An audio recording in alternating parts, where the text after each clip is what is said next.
여러분 안녕하세요. 큐티 인사이트 이성훈 목사입니다.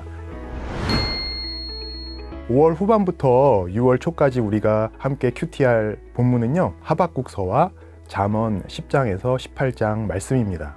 하박국 선지자는 주전 7세기 말에 사역했는데요, 당시 유다를 포함한 중동 지역 전체는 굉장히 큰 변화에 휩싸여 있었어요. 천하를 호령하던 아수르가 점점 기울고 바벨론이 새로운 초강대국으로 부상하고 있었거든요. 그래서 유다처럼 약한 나라들은 이 두 나라 중에 어느 편에 서야 되는지 선택하지 않을 수 없었습니다. 게다가 유다는 남쪽에 또 전통적인 강국인 애굽이 있었거든요. 그러니까 애굽 눈치도 봐야 됐던 거예요. 그러니까 유다 지도자들은 정말 정신을 바짝 차려서 긴장해야만 했던 때이죠. 하지만 당시 유다의 왕이었던 여호야김은 악한 왕이었습니다. 사치를 일삼았어요. 유다 역사 전체에서 가장 선한 왕 중 하나였던 요시야의 아들이었는데요, 그에게서는 아버지의 모습을 그 흔적도 찾아볼 수 없었습니다. 자기 욕심 채우기 위해서 백성들을 무척이나 괴롭혔고요, 왕이 이 모양이니 그 밑에 지도자들도 악행을 아무 거리낌 없이 일삼았습니다. 이렇게 악인이 득세하고 의인은 점차 도태되는 사회의 구조가 형성되어 버린 것이죠. 일반적으로 선지서는 하나님께서 선지자를 통해서 백성에게 말씀하시는 것이잖아요. 그러니까 선지자가 등장해서 백성에게 말을 하기 마련이죠. 하지만 하박국은 백성에게 말하지 않고 하나님께 말을 하는데요, 시작부터 그렇습니다. 그것도 하나님께 좋은 말로 기도하거나 찬송하거나 고백하는 것이 아니라요, 어찌하여 그러십니까? 언제까지 이러실 겁니까? 이렇게 하나님께 불평하고 하소연합니다. 악인이 의인을 압제하는 이 불의가 언제까지 계속될 것인가? 하나님은 왜 이러한 불의를 그냥 내버려 두시는가? 하나님께 따지는 것이죠. 그러자 하나님께서 하박국에게 답을 주시는데요, 바벨론을 일으켜서 악한 자들을 심판하시겠다고 말씀하십니다. 그런데 하나님의 이 대답은 하박국을 더 혼란스럽게 만들었어요.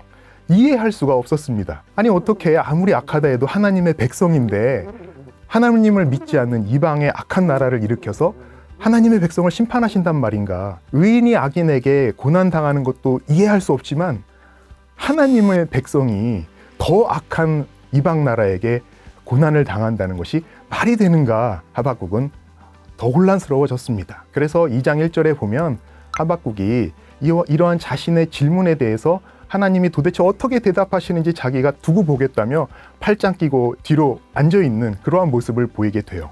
여기에 대해서 하나님께서 주시는 대답이 2장의 나머지 부분입니다. 우리가 한 절 한 절 묵상해야 될 내용이 많지만요, 그 핵심은 4절에 담겨 있어요. 너무 유명한 말씀이죠. 사도 바울도 신약에서 3번이나 인용을 하는데요, 의인은 그 믿음으로 말미암아 살리라.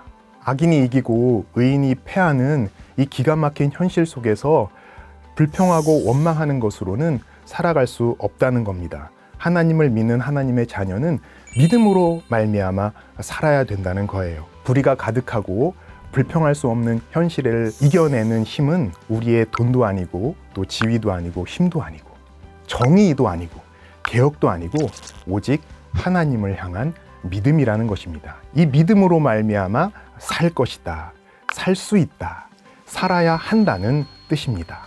그런데 이 말씀이 하박국에게 들렸어요. 그래서 이어서 3장에서 하박국이 드디어 기도를 하는데요, 하박국서가 하나님을 향한 불평으로 시작하는 것도 특이한데요, 이렇게 기도로 끝내는 것도 모든 선지서 중에서 하박국서가 유일합니다. 믿음의 공동체가 예배 시간에 함께 부를 수 있는 찬송시와 같은 기도인데요, 힘든 현실, 이해가 안 되는 현실 앞에서 하박국이 불평하고 낙심했다가 하나님의 말씀을 듣고 그 말씀이 들려서 마음이 녹아내렸기 때문에 이렇게 하나님께 기도하고 찬송할 수 있는 마음으로 바뀐 것이죠. 세상 일로 혼란스럽던 하박국이 하나님의 말씀을 들으니 그 마음이 변하여 여호와로 말미암아, 나의 구원의 하나님으로 말미암아 내가 기뻐하겠다라고 고백하는 귀한 인생이 됩니다. 우리가 힘들수록 큐티해야 되는 이유가 바로 여기에 있는 것이죠. 하박국을 큐티하면서 지금 내 앞에 펼쳐진 현실에 대한 나의 마음이 어떤지 한번 생각해 보시고요. 그 마음에 지금 하나님께서 나에게 주시는 그 말씀이 무엇인지 귀 기울여 들어보시기 바랍니다. 그 말씀이 우리의 굳어진 마음, 낙심한 마음을 녹이고 풀어주어서 우리의 불평을 변하여 하나님을 향한 기도와 찬송이 되게 하실 줄 믿습니다. 이어서 잠언 10장부터 18장 말씀인데요. 1장부터 9장과 마찬가지로 솔로몬의 잠언입니다. 그런데 앞의 내용과는 좀 다르죠. 앞에는 한 주제에 대해서 설명하고 설득하는 설교와 같은 흐름으로 전개가 되었었잖아요. 그런데 이제 이번에 우리가 묵상할 10장부터 18장까지는 그런 흐름을 찾아보기가 참 어렵습니다. 오히려 한 절 한 절이 뚝뚝 끊겨서 내용이 잘려있는 그러한 인상을 여러분들이 받으실 수 있어요. 마치 속담이나 격언의 모음집처럼 여겨질 수 있습니다. 재밌는 이야기만 좋아하는 우리로서는 참 묵상하기가 쉽지 않을 텐데요. 여러분, 우리가 운전하면서 길을 찾아갈 때 내비게이션을 보잖아요. 근데 내비게이션이 재미없다고 안 보고 재미있다고 보지 않습니다. 길을 찾아야 되니까 그냥 보는 것이죠. 잠언이 이렇게 우리의 일상의 길을 안내해주는 내비게이션이 아닐까 이렇게 생각을 해봅니다. 우리 일상은 선택의 연속이잖아요. 사소한 일도 있고 큰 일도 있고요. 그때마다 우리가 하나님의 자녀로서, 하나님을 믿는 성도로서 어떠한 길을 선택해야 되는지 우리가 결정을 해야 되는데요. 거기에 대해서 이 잠언의 말씀이 의인의 길은 무엇이고 악인의 길은 무엇인지 선명하게 대조해서 우리에게 알려주는 거예요. 악인의 길을 가지 말고 의인의 길을 가라.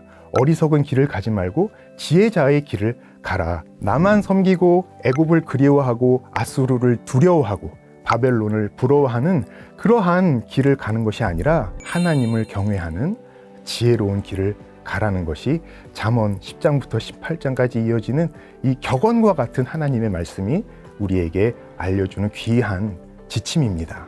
그러니까 잠언 읽다가 잠언다고 불평하지 마시고요. 한 절 한 절 읽으시면서 오늘 나에게 있는 이 선택의 갈림길에서 내가 하나님의 말씀대로 선택하려면 어떻게 해야 되는지 구체적으로 묵상해서 적용해 보시면 좋겠습니다. 5월과 6월 야외 활동하기 참 좋은 계절이죠. 하박국서와 잠언으로 묵상하시면서 날마다 활력 있는 묵상을 하시고요. 또 가장 좋은 선택을 이어가시기를 축복하고 기도합니다.